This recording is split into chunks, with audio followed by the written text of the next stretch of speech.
এমন একটা কাবাব আইটেম যেটা বাচ্চাদের টিফিন থেকে শুরু করে বড়দের স্ন্যাক্স অথবা যে কোনো পোলাও, রোস্ট, বিরিয়ানির সাথে জমে যাবে।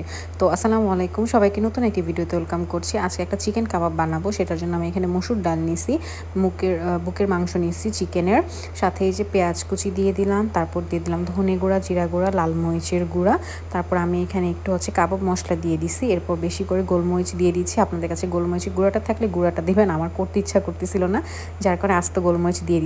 তারপর বেশি পরিমাণে কাঁচামরিচ, কারণ কাবাবটা একটু ঝাল ঝাল খেতেই ভালো লাগে আর কি। তো সব কিছু দিয়ে সামান্য তেল দিয়ে পানি দিয়ে আমি এখন ভালো করে মাখিয়ে সেদ্ধতে বসাই দিব। এটাকে একদম ভালো করে সেদ্ধ করব।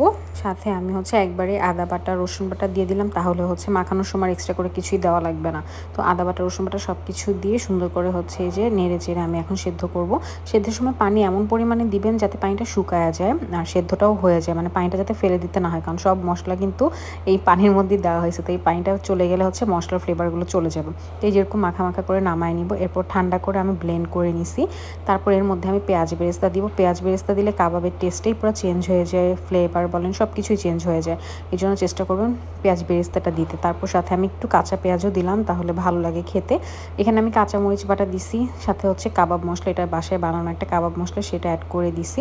তো এখন এগুলোকে দিয়ে ভালো করে মাখায় নিব। তো ভালো করে মাখানোর পর আমি দেখবো যে লবণ ঠিকঠাক আছে কিনা টেস্ট করে এরপর আমি এখানে ডিম অ্যাড করবো, কারণ ডিমটা আগে দিয়ে দিলে টেস্ট করতে আর ইচ্ছা করে না, যার কারণে আমি আগে টেস্ট করে এরপর ডিম আর বিস্কিটের গুঁড়া, বা আপনারা চাইলে ব্রেড ক্রাম দিতে পারেন। আমি এখানে টোস্ট বিস্কিটকে গুঁড়া করে নিই, সবসময় আমি ব্রেড ক্রাম এভাবেই বানাই আর কি।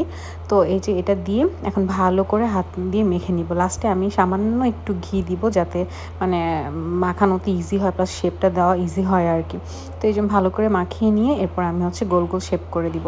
কাবাব তো বেসিক্যালি গোল গোল করেই করা হয়, তো এটা খেতে মানে গোলটা দেখতেই ভালো লাগে আর কি, আমরা দেখে অভ্যস্ত। আমি কিছুটা ছোট ছোট বানাই টিকিয়ার মতো, যাতে কোনো মানে বিকেলে স্ন্যাক্সে খাওয়া যায়। আবার একটু বড় বানাই, যেটা পোলাওয়ের সাথে খাওয়া যায়। আবার এর থেকে কিছু বড় বানাই, যেটা আপনি পাউরুটির মাঝখানে অথবা বানের মাঝখানে দিয়ে বার্গার করে খাওয়া যায়। তো এখানে সবগুলোকে বানিয়ে যে এরকম শেপ দিয়ে ডিপ ফ্রিজে কিছুক্ষণের জন্য রেখে দিছিলাম। তো এগুলোকে আপনি স্টোর করে রাখতে পারেন, আবার 1 ঘন্টার মতো ডিপে রেখে ভেজে ফেলতে পারেন। তো এই যে ভাজা কমপ্লিট, মাশাআল্লাহ দেখেন অনেক সুন্দর হয়েছে, খেতে অনেক বেশি মজা হয়েছিল। তো পরদিন সকালবেলায় আমরা দেখা যায় যে কাবাবগুলো থেকে যায় ওগুলোকে আবার এরকম পাউরুটির মাঝে দিই। চাইলে নিজেদের পছন্দ মতো সসও ইউজ করা যায়। তো ভিডিওটি কেমন লাগলো অবশ্যই জানাবেন। Thanks for watching. আল্লাহ হাফেজ।